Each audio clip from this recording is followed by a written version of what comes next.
Hi hello viewers, welcome to know your information channel. இன்னைக்கு நம்ம எந்த டாபிக் பத்தி பேச போறோம்னா ஃபர்ஸ்ட் ஜெனரேஷன் கிராஜுவேட் பத்தி தான் இந்த வீடியோல பார்க்க போறோம். அதுல அரசாங்கம் நிறைய சலுகைகள் கொடுத்திருக்காங்க. ஸோ அதை பத்தி தான் இந்த வீடியோல நம்ம டீட்டெயிலா பார்க்க போறோம். வாங்க சேனலுக்குள்ள போலாம்.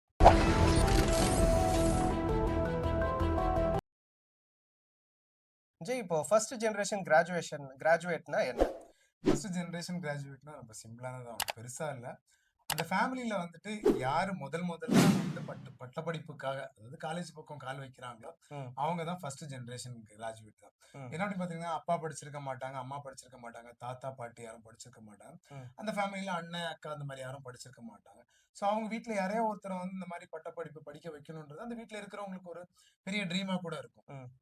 ஸோ அப்படின்னு இருக்கும்போது அவங்க வந்து காலேஜுக்கு போய் படிக்கிறாங்கன்னா அவங்க வந்து ஃபர்ஸ்ட் ஜெனரேஷன் கிராஜுவேட் அப்படின்றதா அர்த்தம். ஸோ அவங்களுக்குன்னு ஒரு சில சலுகைகளை வந்து கவர்மெண்ட்டும் கொடுக்குறாங்க.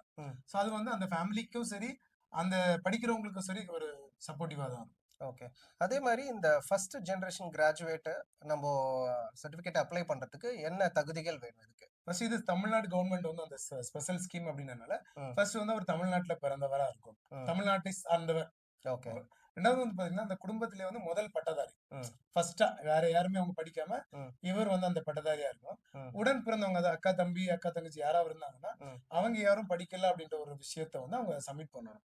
ஒருவேளை அந்த யாராவது டிப்ளமோ முடிச்சிருப்பாங்க, டிப்ளமோ முடிச்சுட்டு இந்த இன்ஜினியரிங் லேட்டர் எண்டின்னு போவாங்க, ஃபர்ஸ்ட் இயர் போகாம செகண்ட் இயர் போறாங்கன்னா அவங்களும் இந்த இதுக்கு வந்து எலிஜிபிள் ஆவாங்க. ஓகே. ஸோ அது ரொம்ப யூஸ். அது வந்து ஃபர்ஸ்ட் டைம் அந்த ஃபேமிலில இருந்து ஒரு காலேஜுக்கு போறாங்கன்னு சொன்னாலே அவ்வளவு ஹாப்பினஸ் இருக்கும். சோ அது இன்னும் கிராமங்கள்ல அது வந்து ஒரு மிகப்பெரிய கேள்விக்குறியா தான் இருக்கு.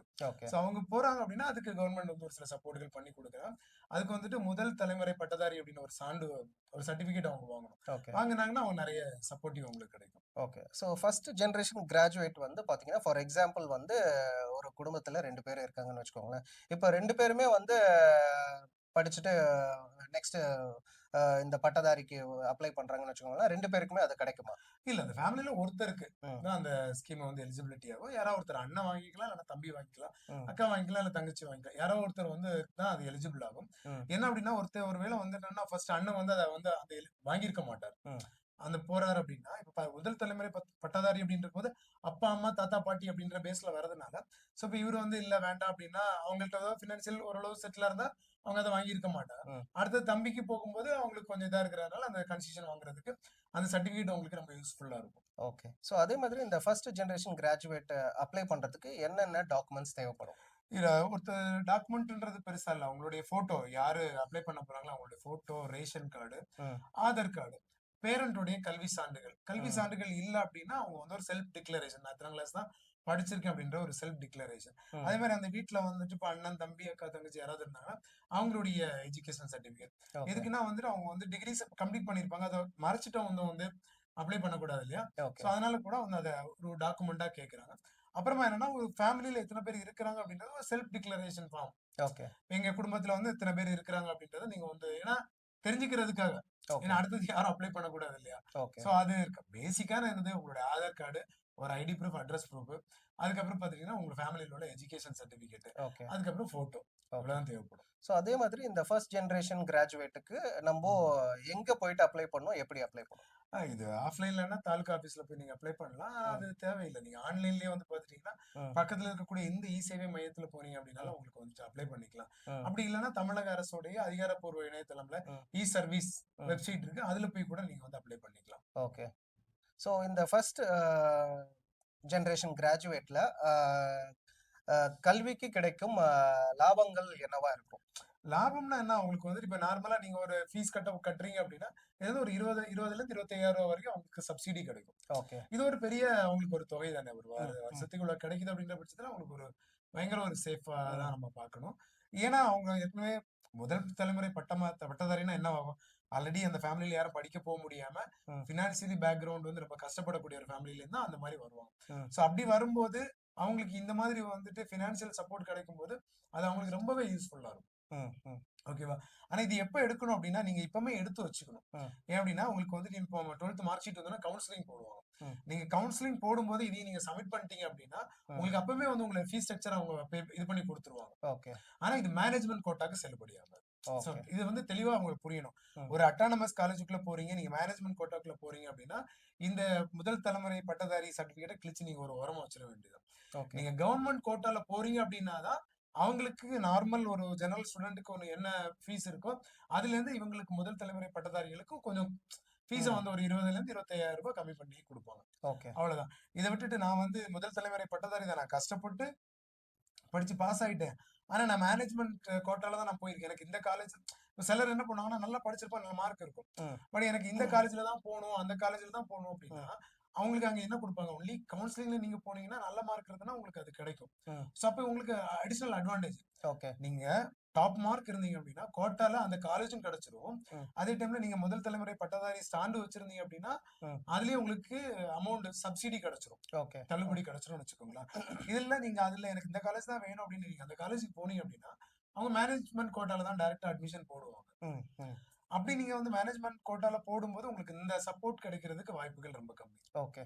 ஸோ அதே மாதிரி இந்த சர்டிஃபிகேட்ல பாத்தீங்கன்னா இந்த கவர்மெண்ட் ஜாப்ஸ்க்கு வந்து ஃபர்ஸ்ட் ப்ரையாரிட்டி கொடுப்பாங்களா? இதுக்கு ஃபர்ஸ்ட் ப்ரையாரிட்டி அப்படின்னு கிடையாது. இப்போ வந்துட்டு நிறைய பேர் எக்ஸாம் எழுதுவாங்க.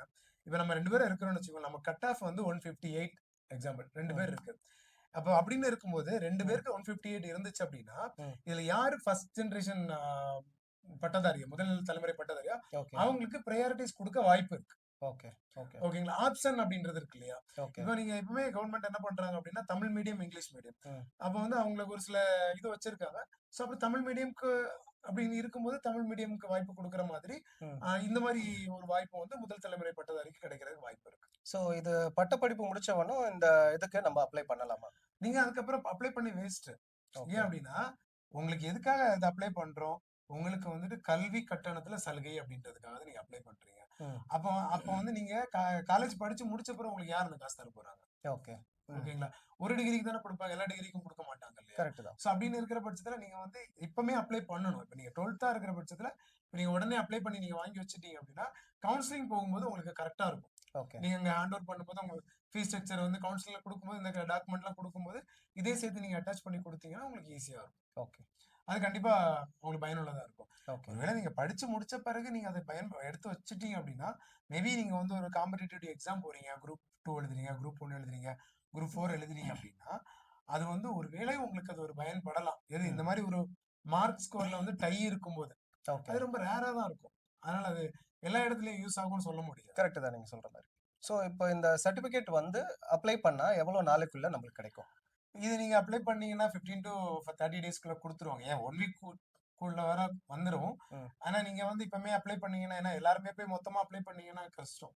கம்யூனிட்டி சர்டிபிகேட்டா இருக்கட்டும், இன்கம் சர்டிபிகேட்டா இருக்கட்டும், அந்த மாதிரி முதல் தலைமுறை பட்டதாரி சர்டிபிகேட்டா இருக்கட்டும், இதெல்லாம் நீங்க இப்பமே அப்ளை பண்ணி எடுத்துக்கலாம். ஏன்னா உங்களுக்கு ஜூன் ஜூலைல வந்து ஸ்கூல்ஸ் அண்ட் காலேஜஸ் வந்து ஓபன் ஆகும்போது இப்ப சிபிஎஸ்சி எல்லாம் இப்ப ஓபன் பண்ணிட்டாங்க. சோ இது அவங்களுக்கு கண்டிப்பா இது ஒரு பீக் டைம் தான். அது சிபிஎஸ்சி ஓபன் பண்ணிட்டாங்க, அது ஆல்ரெடி அவங்க எடுத்திருப்பாங்க ஏன்னா ஸ்கூல்ஸ்ல கேட்டிருக்கிறதுனால. இப்போ இந்த மெட்ரிகுலேஷன்ஸ் அண்ட் ஸ்டேட் போர்ட்ஸை பொறுத்த அளவுக்கு உங்களுக்கு வந்து இனிதான் மேல லீவ் விட்டு ஜூன்ல தான் வந்து ஆரம்பிப்பாங்க. சோ இப்போ வந்து அந்த பீக் இருக்காது. இப்போ வந்து எலெக்ஷன் டைம்ல வந்து கொஞ்சம் பிஸியா இருப்பாங்க, எல்லா ஆபீசர்ஸும் வந்து எலெக்ஷன் ஒர்க்ல பிஸியா இருக்கிறதுனால எலெக்ஷன் இப்பவுமே அப்ளை பண்ணுங்க. அவங்க எலெக்ஷன் முடிஞ்சோன்னா அவங்க பார்த்துட்டு உங்களுக்கு கொடுத்துட போறாங்க. டிலே பண்ண வேண்டாம். ஏன் அப்படின்னு பாத்தீங்கன்னா நீங்க வந்து முதல் தலைமுறை பட்டதாரி அப்ளை பண்ண போறீங்க, நீங்க கவுன்சிலிங் டேட் வந்துடும்.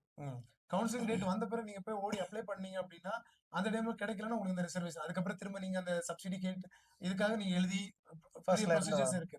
அது நீங்க முதல்ல வச்சுட்டீங்க அப்படின்னா வச்சு அப்ளை பண்ணிட்டீங்கன்னா அங்கேயே அவங்க ஃபீஸ் ஸ்ட்ரக்சரை போட்டு கொடுத்துட போறாங்க. கரெக்ட், முடிஞ்சு போச்சு. பெஸ்டா இருக்கும். எப்பவுமே கொஞ்சம் ப்ரிப்பேர்டா ஆயிக்க வேண்டியது. கண்டிப்பா பிஃபோராவா நம்ம பண்ணிட்டோம்னா கொஞ்சம் சேஃப், லாஸ்ட் மினிட்ல ரஷ் பண்ணிக்க வேண்டாம். கண்டிப்பா. ஸோ வியூவர்ஸ் இந்த இன்ஃபர்மேஷன் வந்து உங்களுக்கு ரொம்பவே பயனுள்ளதாக இருக்கும் நாங்கள் நம்புறோம். அதே மாதிரி உங்களுக்கு ஏதாவது டவுட்ஸ் இருந்ததுன்னா கமெண்ட் பாக்ஸில் கமெண்ட் பண்ணுங்க. 24 to 48 ஹவர்ஸ்க்குள்ள உங்களுக்கு ரிப்ளை வந்துடும். தேங்க்ஸ் ஃபார் வாட்சிங் நோ யுவர் இன்ஃபர்மேஷன் சேனல். நன்றி, வணக்கம்.